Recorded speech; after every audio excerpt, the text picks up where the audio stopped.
Halo letters, I'm back with another video. Pada video sebelumnya, kita sudah bahas 4 fungsi kognitif MBTI. Di antaranya ada SI, SI, NI, dan NI. Nah, buat teman-teman yang belum nonton video sebelumnya, disarankan untuk nonton terlebih dahulu agar bisa memahami video kali ini. Buat teman-teman yang udah nonton, oke, mari kita lanjutkan. Pada video kali ini, kita akan bahas 4 fungsi kognitif MBTI lainnya. Di antaranya ada TI, TI, FI, dan FI. Nah, teman-teman, 4 fungsi ini didasarkan pada penilaian. Maksudnya bagaimana seseorang membuat keputusan. Apakah ia membuat keputusan menggunakan logikanya atau thinking, atau justru menggunakan perasaannya atau feeling. Fungsi kognitif terdiri dari 2 jenis, yaitu extrovert thinking dan introvert thinking. Fungsi ini mengacu kepada penilaian berdasarkan fakta, serta fokus pada kemampuan memutuskan sesuatu secara logis. Nah, yang pertama, extrovert thinking atau TI. Karakteristik TI adalah menilai keberadaan data secara objektif, empiris, dan memiliki kebenaran yang mutlak. Mereka mengekspresikan diri mereka dengan tegas dan terus terang. Menurut Jung, TI adalah fungsi berpikir yang menggunakan penalaran induktif.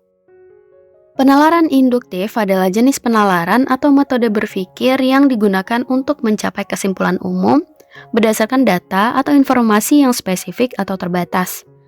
Dalam penalaran induktif, kita mengumpulkan sejumlah bukti atau fakta khusus, lalu menggunakan data ini untuk membuat pernyataan atau kesimpulan yang mungkin, tapi tidak selalu benar. Individu pengguna TI biasanya akan menimbang pro dan kontra apabila akan memutuskan sesuatu. Mereka juga bersifat goal-oriented karena mampu membuat rencana strategis, berorientasi kepada apa yang baik dan benar berdasarkan fakta lapangan. Contohnya dalam setting dunia kerja, individu pengguna TI mampu mendelegasikan dan mengorganisasikan orang lain untuk menyelesaikan pekerjaannya.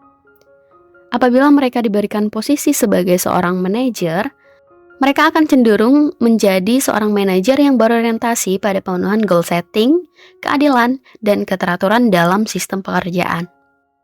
Nah, sedangkan di rumah, TI ini mungkin mengawasi aktivitas seperti perencanaan, pelabelan, perorganisasian, dan keuangan. MBTI dengan TI yang dominan adalah ENTJ dan ESTJ. Kedua, introvert thinking atau TI. Sama halnya dengan extrovert thinking, introvert thinking membuat keputusan berdasarkan fakta. Bedanya, jika individu pengguna TI mengandalkan fakta dari lapangan yang objektif, penalaran induktif, dan data yang berasal dari luar diri mereka. Sedangkan individu pengguna TI cenderung menggunakan penalaran deduktif. Penalaran deduktif adalah suatu jenis penalaran atau metode berpikir yang digunakan untuk mencapai kesimpulan yang pasti atau logis berdasarkan premis atau asumsi yang telah diakui atau dianggap benar sebelumnya. Dalam penalaran deduktif, kita mengambil premis atau asumsi umum, kemudian menggunakan logika atau aturan yang telah ada untuk mencapai kesimpulan yang bersifat spesifik atau konkret. Pengguna TI akan berusaha menjelaskan setiap masalah menggunakan logika yang subjektif. Mereka tidak hanya menimbang fakta berdasarkan pro dan kontra, tetapi juga apa yang baik dan tidak menurut kerangka berpikir mereka sendiri. Kerangka berpikir ini akan selalu berubah setiap mereka mendapatkan pengalaman yang baru. Mereka sering dikenal sebagai pemikir yang mendalam seperti seorang filsuf. Sebagai fungsi penilai, TI cenderung memandang hidup dengan serius. Mereka membawa pendekatan hidup yang berorientasi pada pekerjaan.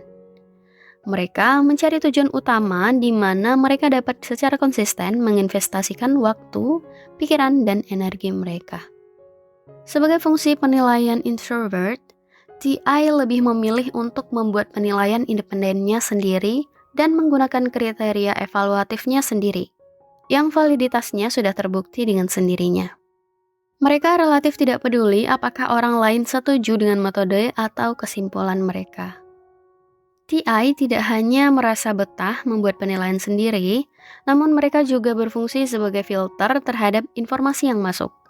Jika ada sesuatu yang dianggap tidak relevan dengan tujuannya saat itu, TI akan mengabaikannya.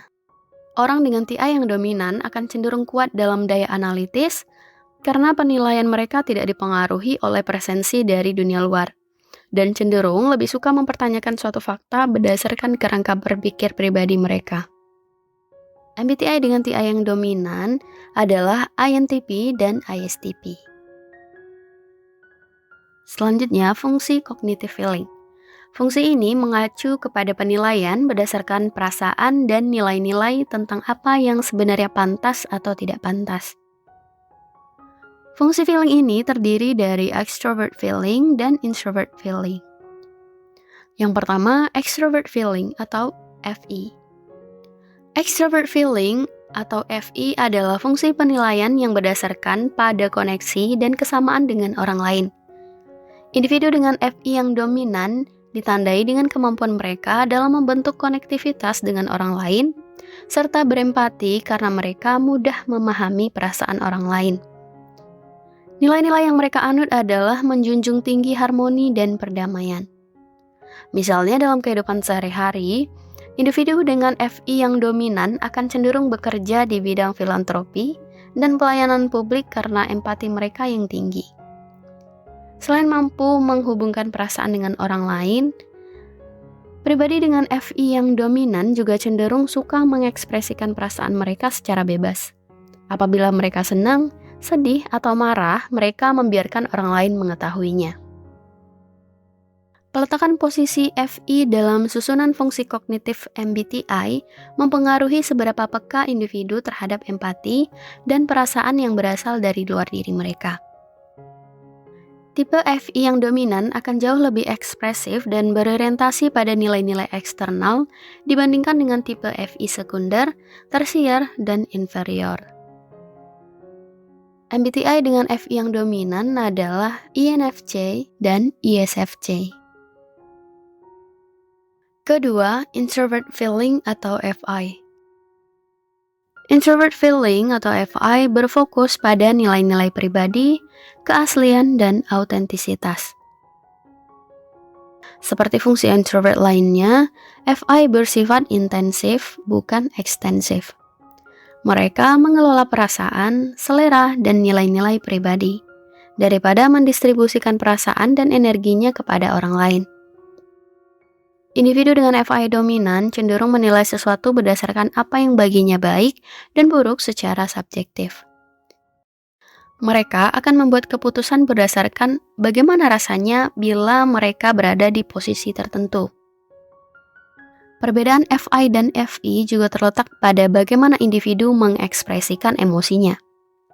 Individu dengan FI dominan adalah pribadi yang tertutup dan cenderung tidak suka menampakkan emosinya. Selain itu, jika pengguna FI sangat ingin menciptakan suasana yang harmoni, pengguna FI jauh lebih peduli dengan menciptakan suasana yang sesuai dengan nilai-nilai batin dan preferensi individu. Meskipun mereka juga menyukai harmoni, mereka tidak menyukai apapun yang palsu dan akan menghindari keramah tamahan jika bertentangan dengan apa yang mereka rasakan di dalam hatinya. Tipe MBTI dengan FI yang dominan adalah INFP dan ISFP.